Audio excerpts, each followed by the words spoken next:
ایک دفعہ کا ذکر ہے کہ ایک گاؤں میں دو دوست رہا کرتے تھے، جن میں سے ایک غریب اور ایک امیر تھا۔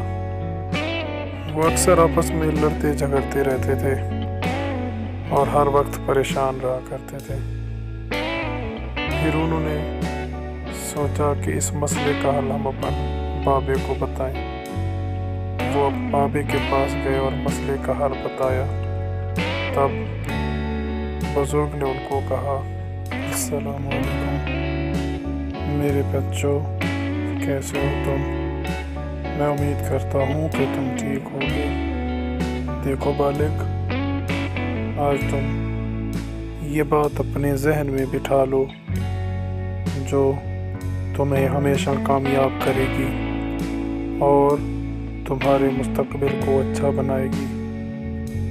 دوسروں کے لیے اچھا سوچو گے تو اللہ تعالیٰ تمہارے لیے راستے بنا دے گا اور تمہاری مشکلیں آسان کر دے گا، مگر شرط یہی ہے کہ تم دوسروں کے لیے بھی اچھا سوچو۔